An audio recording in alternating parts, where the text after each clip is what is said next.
2024-এ net এবং set মিলিয়ে আর 3টে পরীক্ষার বাকি আছে। আগস্টেই একটা পরীক্ষা হয়ে যাচ্ছে নেট, বাকি থাকছে আমাদের 2টো পরীক্ষা, নেট এবং সেট।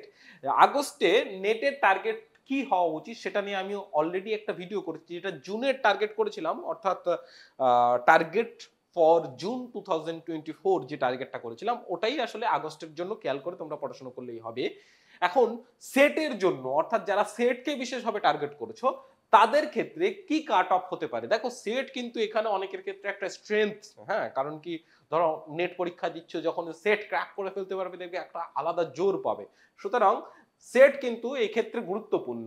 তো আমরা এখানে টার্গেট কাট অফ ফর 2024 এর সেট এক্সাম, অর্থাৎ সেটের কাট অফটা নিয়ে আমরা এখানে আলোচনা করব। তার আগে দেখো আমরা গুরুত্বপূর্ণ একটু ডেট গুলো দেখে নিই। সেক্ষেত্রে হচ্ছে কম্পোনেন্ট 1 আগস্ট থেকে 2024 থেকে শুরু হয়ে গেছে, তোমরা জানো।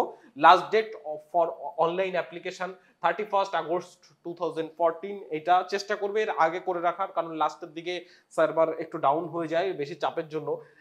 Editing of submitted data if any, যদি কোনো ডেটা ভুল হয়ে থাকে তাহলে 9 সেপ্টেম্বর থেকে 11 সেপ্টেম্বর পর্যন্ত এই বিষয়টা কিন্তু খেয়াল রাখতে হবে যে ওই সময় তুমি এডিট করতে পারবে। ডেট অফ এক্সামিনেশন 15ই ডিসেম্বর আমাদের এক্সামটা হচ্ছে, অর্থাৎ তার আগে দেখো আগস্ট, সেপ্টেম্বর, অক্টোবর, নভেম্বর 3 মাস ফুল ফেজে পাচ্ছি, আর এটা আগস্টের শুরু। সো আগস্টের আমরা যেহেতু পরীক্ষা টরীক্ষা রয়েছে কিছুটা বাদ দিতে হবে, তো 3 মাস আমরা 3 থেকে 3.5 মাস আমরা কিন্তু ফুল ফেজে পাচ্ছি সময়টা সেটের জন্য, যেটা একেবারে যথেষ্ট। সেটের যে টাইপের প্রশ্ন আসে তার জন্য যদি এখন ফুল ফেজে লেগে যাও সেটা খুবই যথেষ্ট। হ্যাঁ, আমি মনে করি সেটার জন্য একেবারে পারফেক্ট। এখানে তোমাদের একটু মনে রাখা দরকার যে সেট এবং মানে নেট এবং সেটের ক্ষেত্রে সেটের কিন্তু একটু নিয়মটা আলাদা, অর্থাৎ এখানে কিন্তু জেনারেলদের 40% ক্যারি করতে হবে সাবজেক্ট এবং জেনারেল পেপার বোতে। অ্যাগ্রিগেটেড মার্কস কিন্তু এখানে 40% থাকতে হবে, না হলে কিন্তু তুমি কিন্তু এলিমিনেট হবে না। দ্বিতীয়ত হচ্ছে তোমার যদি এইটা 5% অর্থাৎ 35% পেতে হবে যারা ক্যাটাগরি বেসড রয়েছে তাদের জন্য কিন্তু, ঠিক আছে। এইটা কিন্তু মনে রাখো। নেটের ক্ষেত্রে নেটের কিন্তু এই বাধ্যবাধকতাটা নেই, সেটে কিন্তু এখনো কিন্তু এই বাধ্যবাধকতাটা রয়েছে। চলো আজকে আমরা প্রথমে দেখবো আনরিজার্ভদের ক্ষেত্রে কি টার্গেট নিয়ে সেটে এগোনো উচিত। দেখো আমরা 2019-এর যদি খেয়াল করি সেখানে 62.67% ছিল, 2020-তে 57, তোমার 22-এ দেখো 61, আবার 2024তম সেট যেটা জানুয়ারিতে হয়েছিল, জানুয়ারি মাসে মানে ওই এর পরের একটা 24-এর সেট হয়েছিল সেটা 55.33, আর 25তম সেট যেটা 2023-এর ডিসেম্বরের দিকে হয়েছিল যেটা তোমার 58% হয়েছিল। অর্থাৎ 26তম সেট যেটা 2024-এ রয়েছে সেটা আমরা কিন্তু অলমোস্ট 60%-এর আশেপাশে ধরে কিন্তু এগোতে পারি, ঠিক আছে। এইটা কিন্তু 60%-এর আশেপাশে ধরে আমরা এগোতে পারি, অর্থাৎ 60 থেকে সর্বোচ্চ আমরা 62 এই পর্যন্ত কিন্তু আমরা বিবেচনা করে এগোতে পারি। বা একটু যদি এটাও হয় যে গ্যাপ ধরে, এটা দেখো বেশি কম দিয়ে দিয়ে, যাই হোক আমার মতে যে যেহেতু তোমাদের টার্গেট করার পালা সেহেতু তোমরা 60 থেকে 62% টার্গেট করে কিন্তু এগোবে, তাহলে কিন্তু কোনো ঝামেলা থাকবে না যারা আনরিজার্ভ রয়েছে তাদের ক্ষেত্রে। আচ্ছা, যারা ইডব্লিউএস ক্যাটাগরিতে রয়েছে, দেখো প্রথমবার তো ছিল না ইডব্লিউএস, মানে 2019-এ 20-তে 50%, 53, 48, 51, অর্থাৎ আমরা কিন্তু এখানে 54%-কে টার্গেট করে এগোতে পারি, 54%, ঠিক আছে। এটাকে খেয়াল রাখো। তাহলে আমাদের কোনো, আমি কিন্তু এখানে জাস্ট হুবহু খাটানোর জন্য কিন্তু এখানে বলছি না, আমাদের টার্গেট কি হওয়া উচিত তার জন্য। সুতরাং আমি এই জন্য একটু বেশি বেশি সবসময় ধরে রাখবো যাতে আমাদের টার্গেট ঠিকঠাক থাকে। আমরা এখানে দেখো 53 বা 52, ওই 53-কে আমরা টার্গেট করে কিন্তু চলতে পারি। ইডব্লিউএস যারা রয়েছে 53-কে টার্গেট করে চলো, তাহলে আশা করা যাচ্ছে এখানে নেট তুমি ক্র্যাক করে যাবে। আমরা ওবিসি এ যারা রয়েছে তাদের জন্য টার্গেট করতে পারি। দেখো এখানে দেখো 58 একেবারে প্রথমে শুরুতে অনেক বেশি ছিল, 52, 56, 50, 54, সুতরাং এইখানে আবার একটু কম হওয়ার সম্ভাবনা কিন্তু রয়েছে। তবুও আমরা কিন্তু 55-কে ধরে এগোতে পারি, 55, 6 এরকম ধরে কিন্তু এগোতে পারি। বা আমরা টার্গেট যেহেতু নিচ্ছি আমরা 55 থেকে 56-কে টার্গেট করে কিন্তু এগোতে পারি আমরা ওবিসি এ এর ক্ষেত্রে। আমরা ওবিসি বি দের ক্ষেত্রে দেখো সেক্ষেত্রে আমরা 59.33, 54, 57, 52, 54, সুতরাং এখানে আবার একটু কমার সম্ভাবনা রয়েছে আমাদের কাছে, কিন্তু আমরা কমার সম্ভাবনায় যাব না।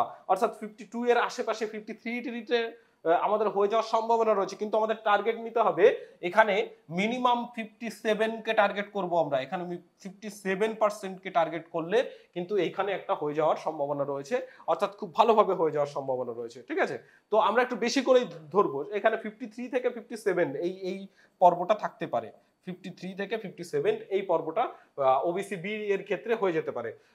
ওবিসি এরপর দেখো এসসি দের ক্ষেত্রে দেখো 56, 54, 54, 48, 51.33 এই পর্বটা রয়েছে।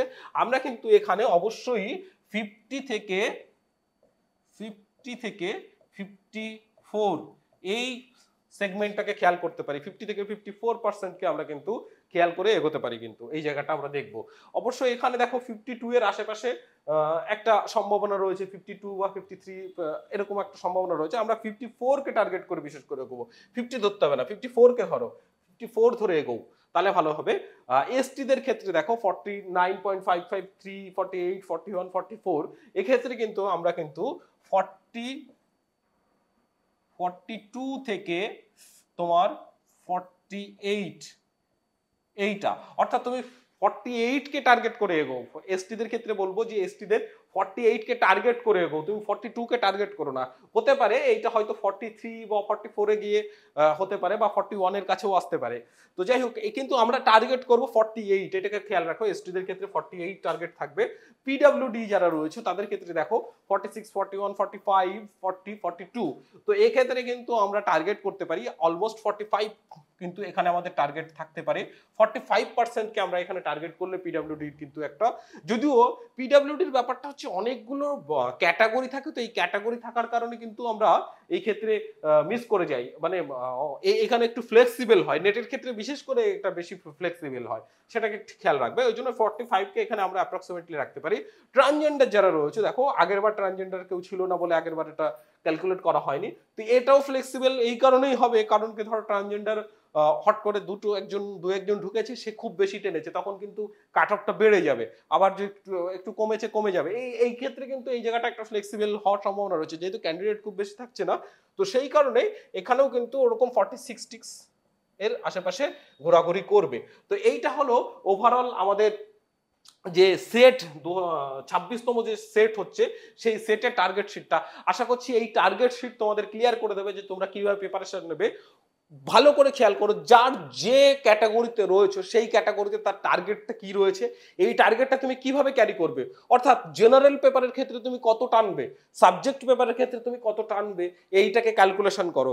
সাবজেক্টের ক্ষেত্রে ধরো যত টানবে, সেটা কোন ইউনিট থেকে তুমি সাবজেক্টের এই কটা নম্বর তুমি ক্যারি করতে পারবে, বিশেষ করে কতগুলো ইউনিটকে আগে জোর দাও, সেই ইউনিটের নোটগুলোকে আগে কভার করো।